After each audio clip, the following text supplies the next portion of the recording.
uno. Luis Miguel González, periodista, director editorial del Economista.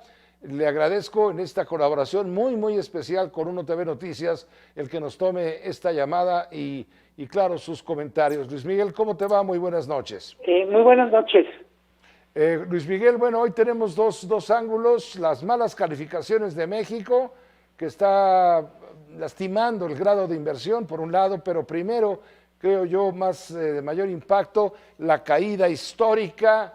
No se veía en 70 y tantos años una caída en los precios internacionales del petróleo, ya no digas el petróleo mexicano. Tiene mucho que ver con el acuerdo de los países petroleros de hace una semana, donde el recorte que acordaron no alcanza a ser suficiente para compensar la caída de la demanda. Los países petroleros pudieron comprometerse a 9.7 millones, cuando la demanda cayó en 25-30 millones de barriles. Literalmente al mercado le sobran más de 15 millones de barriles que no hayan dónde acomodar. Es bien interesante, Pepe, dicen, en este momento el activo más valioso en la industria petrolera es la capacidad de almacenamiento, porque no hay dónde poner el petróleo que se produce y que no tiene quien lo compre. Por eso cae el petróleo, mejor dicho, no cae, por eso se desploma y literalmente entra a la dimensión desconocida. Ahora, tenemos un problema. A ver, tú explícanos. Hace 8 días justamente se buscaba un acuerdo de los países integrantes de la OPEP, la Organización de Países Exportadores de Petróleo.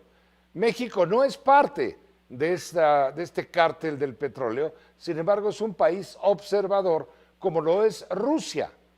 Se llama a México y en total a una docena de países, 20 países, que los fundadores más los socios observadores, se les llama y se les dice vamos a ponernos de acuerdo, no está habiendo demanda suficiente de petróleo, aquí vamos a perder todos y por cuotas cada país según sus niveles de producción deberá dejar de producir diariamente una cierta cantidad de barriles. A México le tocó la cuota de 400,000 barriles diarios. Sin embargo, después de una larga negociación, México no aceptó y México lo único que aceptó fue dejar de producir 100,000 barriles diarios.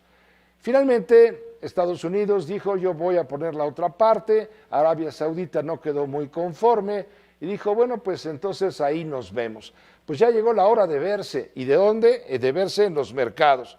Estaba viendo datos, México le vende 400,000 barriles de petróleo diarios a Asia, y lo ha hecho en los últimos días, y ahora se los va a vender a Arabia Saudita y México para afuera de ese mercado, cuando menos parcialmente, y Estados Unidos también, hacia Estados Unidos va a vender menos petróleo. La estrategia de Arabia Saudita de echar a México afuera, sacarlo pues del mercado como ocurrió en 82, pues está teniendo efecto. Estos son los efectos del no haber aceptado el acuerdo global. Totalmente. No es solo México, los efectos se considera que el acuerdo es muy poca cosa para lo que el mercado necesitaba. Literalmente la cooperacha no alcanzó para comprar el carro.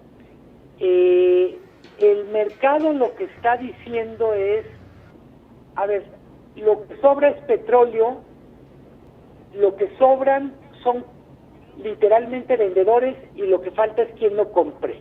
Claro. También hay que aclarar una cosa, Pepe.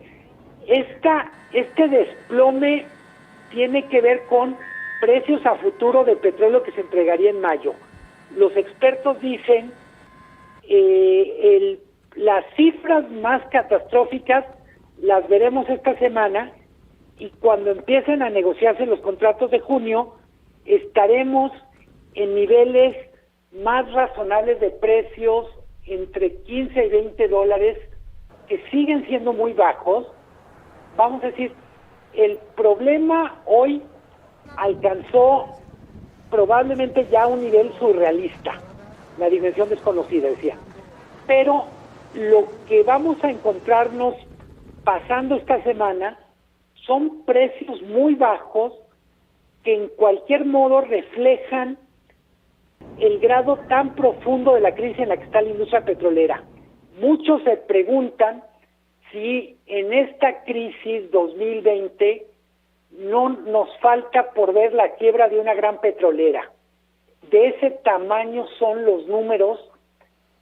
Para ponerlo en términos muy simples, casi todos los países hicieron sus presupuestos anuales pensando en precios de petróleo arriba del $45, pero casi todas las petroleras necesitan precios arriba de 30 para no quebrar. No me refiero a las grandes petroleras, sino a petroleras tejanas, medianas, etcétera. Catastrófico lo que estás narrando, Luis Miguel, catastrófico, terrible, para si pensamos que es la principal empresa nacional, que está la más endeudada del mundo, que está francamente en una quiebra técnica, que ya perdió su grado de inversión y está convertido su deuda en bono prácticamente basura, Luis Miguel. Sí, la peculiaridad de Pemex es que siempre tiene al gobierno mexicano literalmente para echarle el tanque de oxígeno o lo que necesite. Pero en cualquier caso agrava la situación de una empresa que ya tenía problemas. Las cifras del año pasado, lo comentamos contigo, Pepe, Pemex perdió 350,000 millones de pesos y si ponemos la parte de pensiones, perdió 600,000 millones de pesos.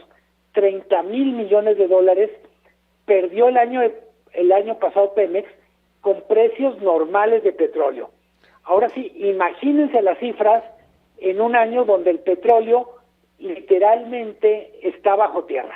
Pues ya no vamos a poder dormir esta noche y varias más por delante y te estaremos llamando a altas horas para que nos sigas explicando todo lo que está sucediendo ya y por suceder que va a estar peor, todo va a estar peor. Luis Miguel, como siempre, muy reconocidos y muy agradecidos. El agradecido soy yo, Pepe. Muy buenas noches. Buenas noches, gracias. El director del periódico El Economista,